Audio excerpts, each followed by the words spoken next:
তাই না? তাহলে আমরা তো আসছি ওর জীবন অনেক পরে, ঠিক আছে? আমরা আসছি 9 মাস, আর শিখার সাথে ওর আছে 4-5 বছর যাবত, 4-5 বছর যাবতই ওর সাথে ঘটনাগুলো ঘটতেছে, আর আমরা মিডিয়া থেকে আমরা দেখতেছি জিনিসগুলো। তাহলে আমরা কিভাবে শিখাকে শিখা দিব, আর আমাদের জন্য কেন এটা হবে? এটা তো ওই শিখার মেয়েকে নিয়ে অনেক আগে থেকে নিউজগুলো আপনারা দেখতেছেন, বাজে নিউজ। আর একটা আমাদের এটার সাথে আমরা কিছুতেই জড়িত না। হ্যাঁ, এই ছেলেটা আমাকে ফান্দে ফেলাইতে চায় বারবারই। ও ভাবতেছে আমার মেয়েকে হয়তো বিয়ে করছে, এই কারণে হয়তো আমি শিখার সাথে জড়িত ছিলাম। আপনারা শিখার থেকে ইন্টারভিউ নিবেন, অবশ্যই ওকে জিজ্ঞেস করবেন আমি কি জড়িত ছিলাম নাকি। আমি কোনো জড়িত ছিলাম না, ঠিক আছে? আচ্ছা, এখানে যদি আমি একটু কথা বলি, শুরুতে আপনি যে কথাটা বলেছিলেন তার সাথে 9 মাস আগে পরিচয়, টিকটকে সে বলেছিল, এটা সাকিব বলেছিল আপনি তাকে বাসায় ডেকেছিলেন টিকটক করার জন্য। হ্যাঁ, আসলে কি আপনি ডেকেছিলেন কি না? না না, আমি ডাকছিলাম। আমি আপনাকে বলে, আমার ছোট মেয়ে ইরার একটা টিকটক আইডি ছিল, তো মাঝে মাঝে আমি টিকটক বানাইতাম, ওর যে খেলাধুলা করতো যা করতো এগুলো বানাই ছাড়তাম। তো জুনিয়র সাকিবকে আমি মেসেঞ্জারে মেসেজ দিছি যে সাকিব, আমার একটা ছোট বাবু আছে, তুমি কি আমার বাবুটার সাথে টিকটক বানাবা? তো ও বলতেছে হ্যাঁ, কেন আপু, বানাবো না কেন? সে আমাকে আপু ডাকছে, বড় আপু। বলতেছে আমার তো আপু নাই, আপনি আমার বড় আপুর মতন। আমি বলছি আচ্ছা ঠিক আছে, তাহলে তুমি আসো, আমার বাসায় আসো, বাসায় বানাই, আমরা তো বাইরে যাই না। তবে বাসায় বানাইছে, ওই একদিন বানাইছে, বানানোর পরে ইকরার আবার কোচিংয়ের প্রোগ্রাম ছিল, ও একটা শাড়ি পরা ছিল। তা আমি ইকরাকে বলতেছি ইকরা তুমি কি বানাবা টিকটক? তো ও বলতেছে আম্মু এই ছেলেটা এত খারাপ ভাবে ভাইরাল, বানাবো না। তো ছেলেটা বারবার জোর করতেছে বানাও, তোমাকে অনেক সুন্দর লাগছে ভাগ্নি, ঠিক আছে? তো ভাগ্নি যেহেতু বলছি, এখানে তো আর কিছু করার নাই। আরেকটা কথা, আমি যখন টিকটক করছে তখন বলছি যে ক্যাপশনে ভাগ্নি লেখা দেন, উনি বলছে যে না এটা লেখা যাবে না, পরে মানুষ তোমাকে খুঁজবে, তোমার ফলোয়ার্স বাড়বে, তারপর আমি বলবো। তারপরে যে এটা ছিল আমরা বুঝতেও পারিনি। আচ্ছা ঠিক আছে, তো তো ওই তো টিকটক বানালো, এখান থেকে তাদের সাথে আমার পরিচয়। এই তারপরের দিন তো ওকে মেসেজ দিয়ে নিয়ে গেল। হ্যাঁ, এই তারপরে এখন হলো সেই ছেলে, মানে ওর উদ্দেশ্য ছিল যে আমার মেয়েটাকে যেন কখনো আমি বিয়ে না দিতে পারি, কখনো ওর লাইফটা একদম নষ্ট হয়ে যায়, তাই এইভাবে বাজেভাবে বউটও সাজায় সে ভাইরাল করছে, ঠিক আছে? অথচ সে যে বিয়ে করছে, তাহলে ওর কাবিনের একটা ছবি দেয় না কেন?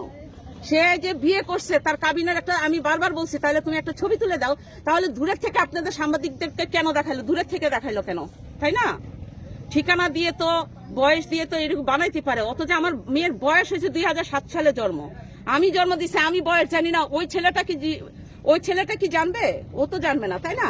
তাহলে এই ধরনের মিথ্যা বললে তো সবকিছু হয় না।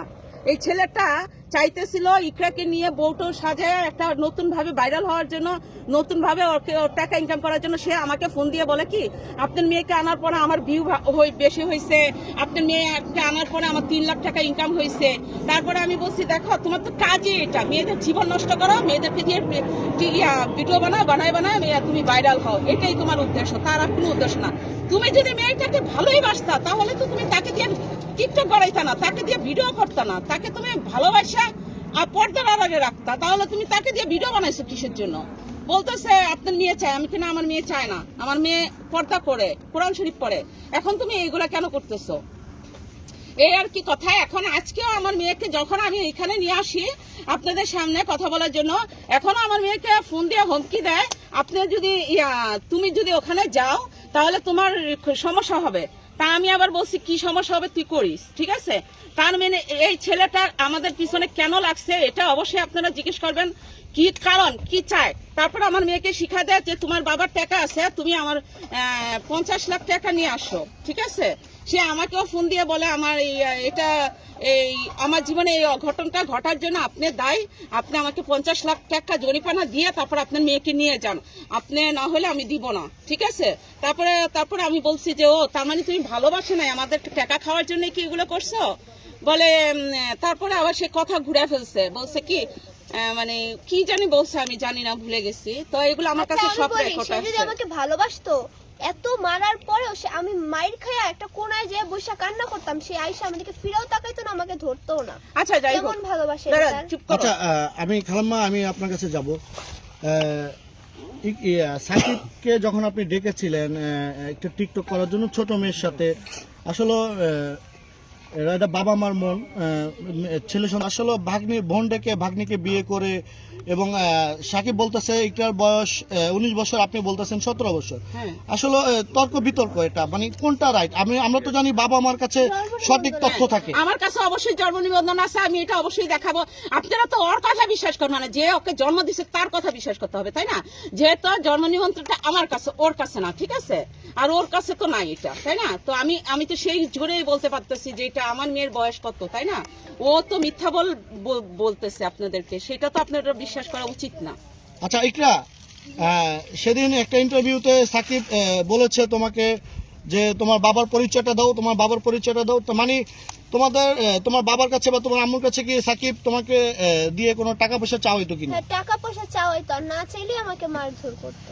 আর আমি বাবার পরিচয় দিতে চাই না, কারণ বাবা অনেক ভদ্র একটা মানুষ, সে এইসব মিডিয়া এগুলো পছন্দ করে না, তাই আমি তাকে টানতে চাইনি। আচ্ছা আন্টি, সাকিব আপনাদের কাছে ফোন করে কোনো সময় টাকা পয়সা চাইতো কিনা? হ্যাঁ, আমার কাছে কতদিন আগেও চাইছে, বলছে আপনি আপনার মেয়েকে যদি এখন ঝামেলা করে নিয়ে যেতে চান, আমার বিয়ে করা বউ আপনি যদি নিয়ে যান, আমাকে তুই যদি বিয়ে করিস তাহলে আমাকে দে, আমাকে প্রমাণ দে। প্রমাণ তো দিতে পারে না, সে দূরে থেকে একটা ইয়ে দেখাইলো, কাবিন দেখালো, যে কোনো কাবিন তো দেখাতে পারে দূরের থেকে, তাই না? এই কাবিন তো বানানো যায়, তাই না? হাজার হাজার ভুয়া কাবিন বানানো যায়। একটা মেয়ের যদি বিয়ে না হয় তাহলে সেটা কিভাবে, একটা মেয়ের যদি বয়সই না হয় তাহলে এটা কিভাবে হলো বিয়েটা, তাই না? এটাও তো প্রশ্ন। তা আপনাদের কাছে আমার প্রশ্ন যে সে এত এত মিথ্যা কথা বলে নিজেকে সে প্রমাণ করতে চায়, সে সবই সত্য বলে আর আমরা সবই মিথ্যা বলি, ঠিক আছে? ওর এটা পেশা, ও এটা একটা মানে এটা একটা অভ্যাস হয়ে গেছে মানুষের নামে মিথ্যা কথা বলা। আচ্ছা আরেকটা বিষয়, আপনি একটু বলবেন আন্টি, যে সাকিব যে আপনার নামে একটি ব্লেম দিয়েছে, শিখা খানের সাথে আপনি মানে একতা প্রকাশ করে সাকিবের এই দুর্ঘটনাটা ঘটিয়েছেন। আমি তো সেটাই বলছি, একটা বার প্রমাণ দেখান যে আমি এই মেয়েটার সাথে জড়িত ছিলাম। তোমার বাড়িতে দিলো বল।